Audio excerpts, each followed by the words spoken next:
মানে ওগিন্নি, একটু কথাটা শোনো। না না, আমি আর কিচ্ছু শুনবো না। এক সপ্তাহ সময় দিচ্ছি, তার মধ্যে মহারানীর মতো ওই সীতাহার আমার চাই চাই চাই। আহা, কিন্তু গিন্নি ওটার যে অনেক দাম। আমার কি আর মহারাজের মতো অত টাকা আছে বলো? এই শোনো, তোমার কি আছে আর কি নেই তা আমার খুব ভালো করে জানা আছে, বুঝলে? কিন্তু গিন্নি, একটা কথা কান খুলে শুনে রাখো, এবারে যদি তুমি ওই সীতাহার আমাকে গড়িয়ে না দাও, আমি তাহলে চিরদিনের মতো বাপের বাড়ি চলে যাব। এই আমি বলে দিলাম। আচ্ছা ফাঁপড়ে পড়লাম আমি। কি যে করি, দূর, আর ভালো লাগে না।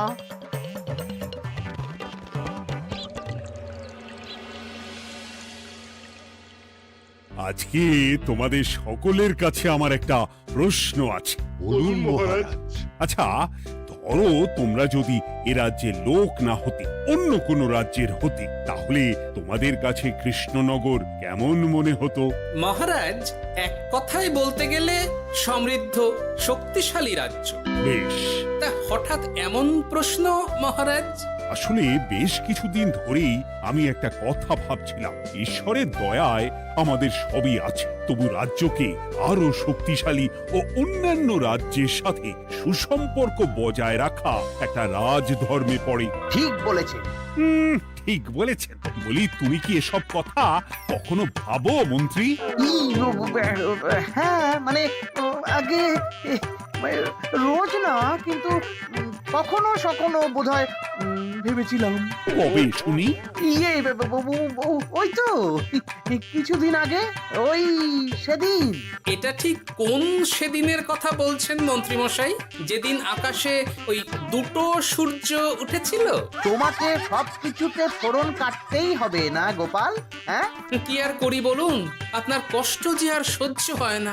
যাই হোক, মুদ্রা কথা হলো, এসব কথা মাথায় রেখে এখন আমাদের কিছু করা উচিত। কিন্তু কি করা উচিত সেটা আমি ঠিক বুঝতে পারছি না। এই একটা করে রসগোল্লা খাওয়ালে কেমন হয়? এই, তুমি থামবে? মহারাজ, আমার কাছে একটা উপায় আছে।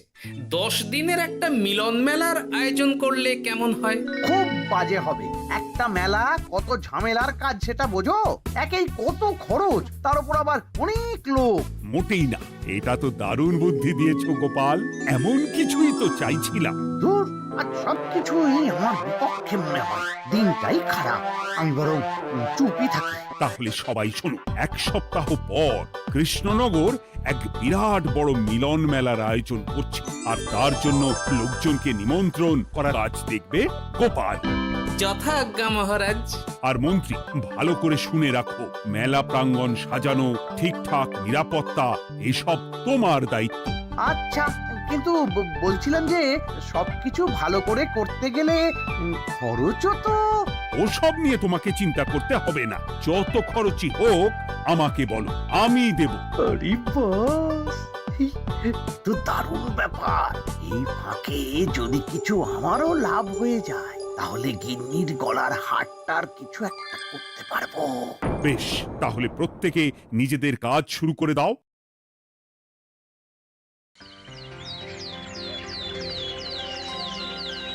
শোনো শোনো শোনো, 1 সপ্তাহ পর কৃষ্ণনগর মেলা প্রাঙ্গণে অনুষ্ঠিত হতে চলেছে 10 দিন ব্যাপী মিলন মেলা। সকল গ্রামবাসীকে এই মেলায় আসার জন্য আমন্ত্রণ জানানো হচ্ছে। শোনো শোনো শোনো।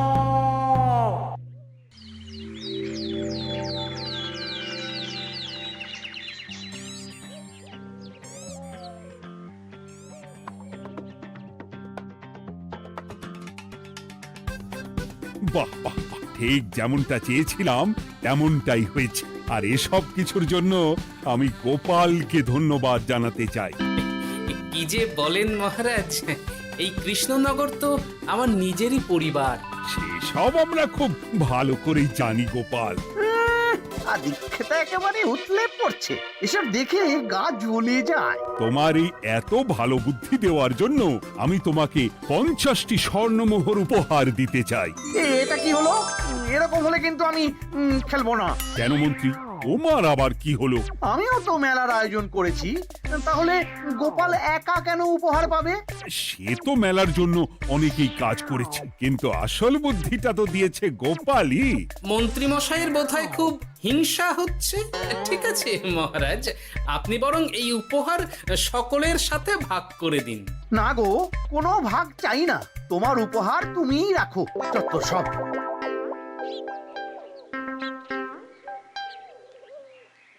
আমার কি এত খারাপ দিন এসেছে নাকি যে আমাকে গোপালের থেকে পুরস্কার নিতে হবে? অনেক হয়েছে।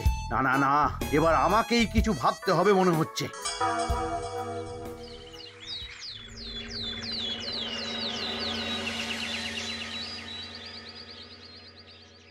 আমার আমার সব শেষ হয়ে গেল গো, সব শেষ হয়ে গেল।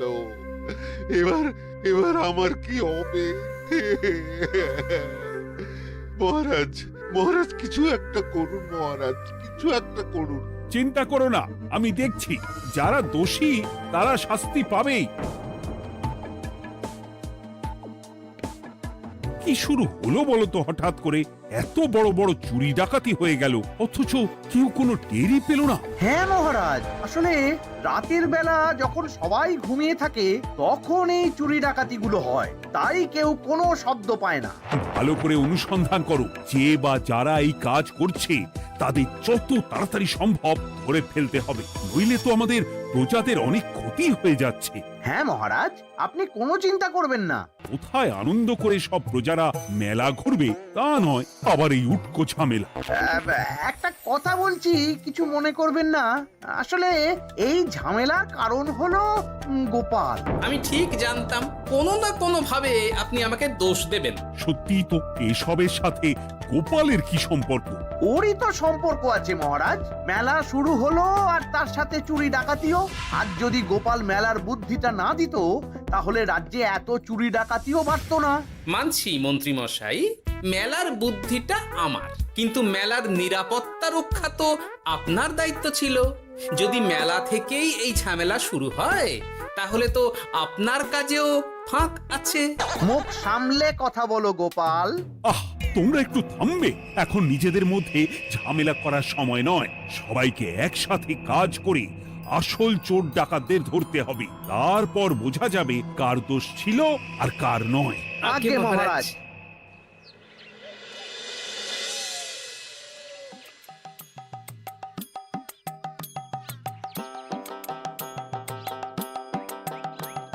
এই তো তুমি এসে গেছো। তাড়াতাড়ি মুখ হাত ধুয়ে বসো, তোমার জন্য একটা জিনিস এনেছি। বলো কি জিনিস? আরে আরে একটু অপেক্ষা করোই না, আমি আনছি। হ্যাঁ বেশ, আনো তাহলে।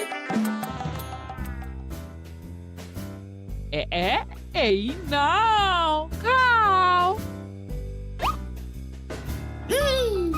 মিষ্টি দই। হ্যাঁ গো, খেয়ে দেখো তো কেমন। দারুণ সুন্দর স্বাদ তো গিন্নি। কোথা থেকে এনেছো? ভালো, মেলা থেকে এনেছি। ও জানো, বিনা পয়সায় গো। বিনা পয়সায়? তা কে দিল শুনি? আমি সুজন দইওয়ালা, বড় ভালো ছেলে।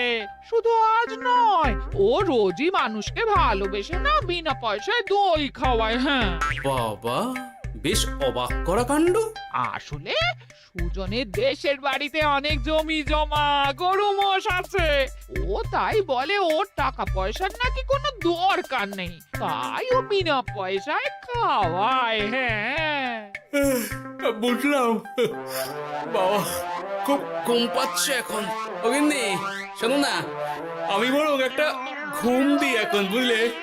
তুমি বরং বিকেলে আমায় একটু ডেকে দিও, ওর কাজ আছে। আচ্ছা বেশ। তোমাদের জন্য সেটাই ভালো, কারণ এমনিতেই মহারাজ চোর ডাকাত ধরার জন্য প্রহরীর ব্যবস্থা করছে পুরো রাজ্যে। না না না, সে নিয়ে আপনি চিন্তা করবেন না।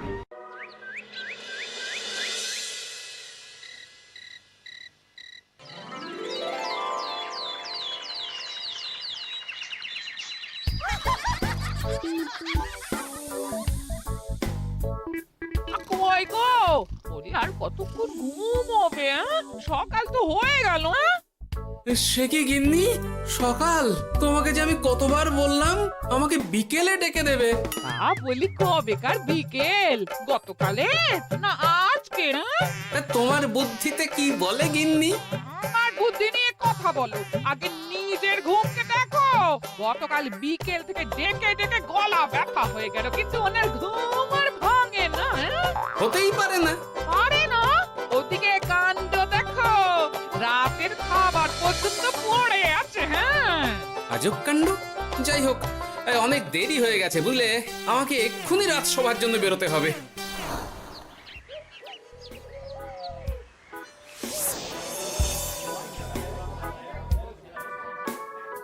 বাবা, এত ভিড় কি আছে এখানে? একটু কাছে গিয়ে দেখি তো। সত্যি সত্যি ভাই সুজন, তোমার হাতে জাদু আছে। এত সুন্দর মিষ্টি দই, এ স্বাদ ভোলার নয় ভাই। আচ্ছা, তাহলে এই হলো সুজন দইওয়ালা। ভালো মিষ্টি দই আছে, নেবে নাকি গো? পয়সা লাগবে না। জানি তো, সত্যি দারুণ স্বাদ এই দইয়ের। আমি খেয়েছি তো। তবে আজ নেব না গো, কাল এসে নিয়ে যাব। আচ্ছা আচ্ছা আচ্ছা।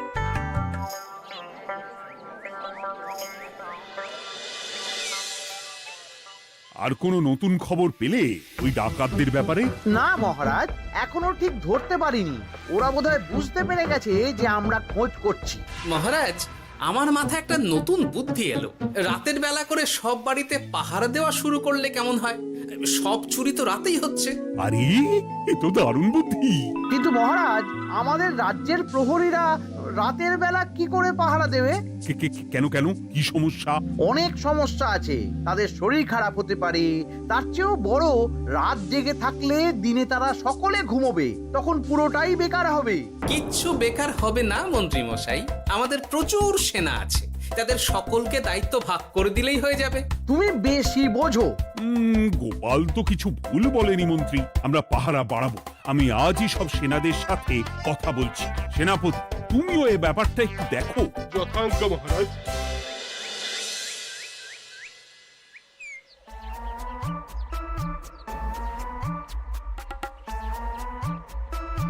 চোর ডাকাতদের ধরার জন্য যদি একটা সূত্রের হদিশ পাওয়া যায় তাহলেই কেল্লা ফতে, কিন্তু সেটাই পাওয়া যাচ্ছে না বলেই এত সময় লাগছে।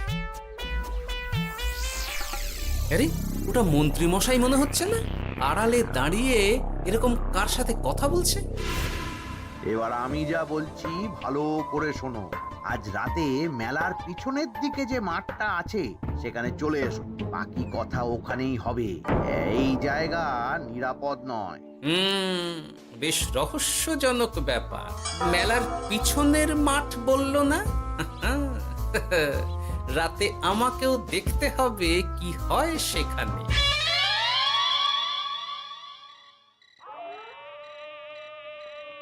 উফ, কি মশা রে বাবা! কখন থেকে দাঁড়িয়ে আছি, মন্ত্রী মশাইয়ের পাত্তা নেই কেন?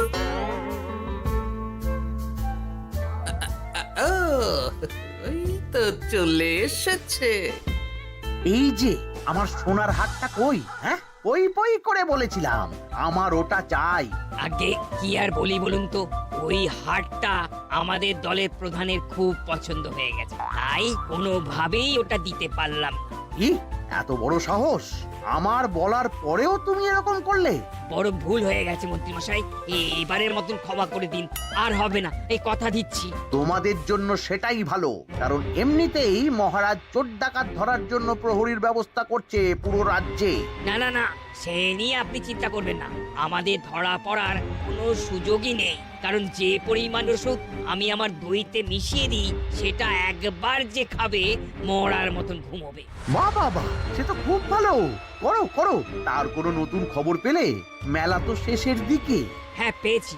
পাশের গ্রামের বলরাম নামে এক বড় মহাজন আছে। পরশু তার মেয়ের বিশাল ধুমধাম করে বিয়ে। শেষ একটা বড় দান মারতে পারলেই আপনার আমার দুজনেরই শান্তি। আচ্ছা, এই ব্যাপার তাহলে হ্যাঁ? এসব কিছুর পেছনে মন্ত্রী জড়িত। এইবার বুঝতে পারছি কেন রাতের পাহারাতে ওনার এত আপত্তি ছিল। কিন্তু ওই লোকটাকে ঠিক আছে, এখন যাও, একটু সাবধানে কাজ করো আর আমার পাওনাটা ঠিকঠাক দিও, কেমন? সে কি সুজন দইওয়ালা? এবার আমার কাছে পুরো ব্যাপারটা পরিষ্কার হয়ে গেছে। না, কালই মহারাজকে সব জানাতে হবে, আর এদের হাতে নাতে ধরার জন্য একটা উপায় ভাবতে হবে।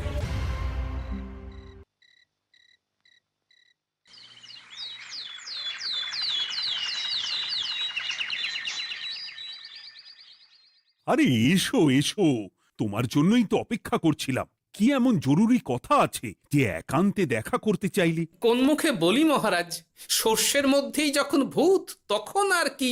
মানে একটু খুলে বলো তো কি হয়েছে? আমাদের রাজ্যের এই এত বড় বড় চুরি ডাকাতির পিছনে কারা আছে সেটা আমি জানতে পেরে গেছি মহারাজ। হ্যাঁ, এ তো দারুণ খবর। তাহলে আমরা এখানে কি করছি? এখনই তাদেরকে গিয়ে বন্দি করি? না মহারাজ, আমাদের হাতে কোনো প্রমাণ নেই, তাই ওইভাবে বন্দি করতে পারবেন না। কেন বলো তো, কারা আছে পেছনে? সেটা আপনি নিজের চোখেই দেখে নেবেন পরে। তবে এটা জানিয়ে রাখি, আমাদের মন্ত্রী মশাইও যুক্ত আছেন। কি? আমাদের মন্ত্রী? এত বড় বিশ্বাসঘাতকতা! আমি এখনই নিজের হাতে ওকে বন্দি করতে চাই। না না না না মহারাজ, সেটা করলে বাকি ডাকাতদের ধরতেই পারবেন না। তাহলে উপায়? আমি জানতে পেরেছি এই ডাকাতদের পরের নিশানা হলো পাশের গ্রামের বলরাম মহাজনের বাড়ি। বলরাম মহাজন? কাল তোর মেয়ের বিয়ে, আমাদেরও তো নিমন্ত্রণ আছে সেখানে। তাহলে তো আরোই সোনায় সোহাগা। শুনুন মহারাজ, আমার মাথায় দারুণ এক বুদ্ধি এসেছে। সে কি? হ্যাঁ, আপনি কোনো চিন্তা করবেন না, আমি শুধু যা বলছি সেটা করুন, বাকিটা আমি সামলে নেব। তবে দেখবেন যেন মন্ত্রী মশাই এসবের কিচ্ছুটি টের না পায়। বেশ বেশ বেশ।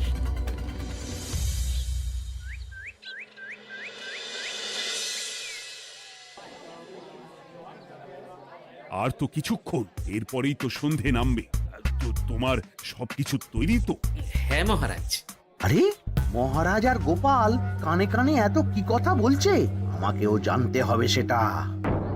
ওই যে আসছে মরকটটা, আমার আর ওকে এক মুহূর্ত সহ্য হচ্ছে না। মনে হচ্ছে গুদুম গুদুম করে ওর মাথায় গাঁটটা মারি। শান্ত হন মহারাজ, দয়া করে শান্ত হন আর একটুখানি। তারপর আপনি মন্ত্রী মশাইয়ের সাথে যা ইচ্ছে করবেন। ওর আমি বরং অন্যদিকে যাই, মুখ দেখলেই আমার মাথাটা গরম হয়ে যাচ্ছে। সেই ভালো। কি হলো ব্যাপারটা? যাই হোক, আর তো কিছুক্ষণ, তারপর আমার বিশাল লাভ হবে। বরং ততক্ষণ আমি পেট পুজো করি।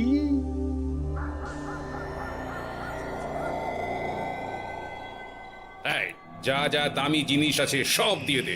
এই তো খেলা শুরু। এবার আর আমায় পায় কে? ও বাবা, এরা আবার কারা? সত্যি গোপাল দারুণ চাল চেলেছে। এই তোমরা এখানে কি করতে এসেছো? কেন, তোমরা যা করতে এসেছো? ডাকাতি? এমন তো কোনো কথা ছিল না। কার দলের লোক তোমরা? মন্ত্রী মশাইয়ের দলের লোক। এই রে, কি বলছে সব? কোথায় কোথায়? এই মন্ত্রী মশাই, এই কি বলছে এরা? আপনি দু নৌকোয় পা দিয়ে চলছে, আমরা থাকতে আপনি আরো এক ডাকাতের দলের লোককে ডেকেছেন। কি মন্ত্রী? শেষে কিনা তুমি? কি খেয়েছে রে, আর বোধহয় বাঁচতে পারবো না। কই, চুপ কেন? বলুন, মন্ত্রী মশাই সোনার হার ডাকাতি করে আপনাকে দেওয়ার জন্য এখানে ডেকেছেন। কি সোনার হার? আমাকেও তো একই কথা বলেছে। আপনি আমাদের থেকে খবর নিয়ে অন্য দলকে কাজ দিয়েছেন। এই না না, মিথ্যে কথা। কিসের মিথ্যে? আপনি ছাড়া তো আর কেউ জানতো না এখানের কথা। না গো, আমি শুধু তোমাদেরকেই কাজ দিয়েছি একদম শুরু থেকে। আর কোনো ডাকাতের দলকে আমি চিনি না, আমি তো নিজেই প্রথম শুনছি। মন্ত্রী, লজ্জা করে না তোমার? তুমি আমার প্রজাদের এইভাবে ঠকাচ্ছিলে। ইয়ে মানে মহারাজ, আমি আসলে অনেক হয়েছে মন্ত্রী মশাই, আপনি ধরা পড়ে গেছেন। প্রহরী বন্দি করো সবাইকে, আর মন্ত্রীকেও। আমাকে ক্ষমা করে দিন মহারাজ, আমি ইচ্ছা করে এটা করিনি। আসলে আমার গিন্নি কদিন ধরেই মহারানীর সীতাহারের মতো দেখতে হার বায়না করেছে। তার জন্য তুমি নিজেদের লোকেদের থেকেই চুরি করবে? আর কি করব বলুন, এক সপ্তাহের মধ্যে হার না দিলে বাড়ি ছেড়ে চলে যাবে বলেছে। তাই আমি এখন আপনি যেটা করেছেন সেটা যদি আপনার গিন্নি জানতে পারে তাহলেও বাড়ি ছেড়ে চলে যাবে। শাস্তি তো তোমাকে পেতেই হবে মন্ত্রী। আয়, কে আছো? শোনো, মন্ত্রীকে মুখে কালি মাখিয়ে গাধার পিঠে বসিয়ে সারা রাজ্য ঘোরাও, এটাই ওর যোগ্য শাস্তি। আর গোপাল, তোমার বুদ্ধির প্রশংসা করতেই হয়। তোমার পুরস্কার আমি কাল রাজসভায় দেব। দূর দূর, জীবনে বিয়ে করাই ভুল হয়েছে আমার।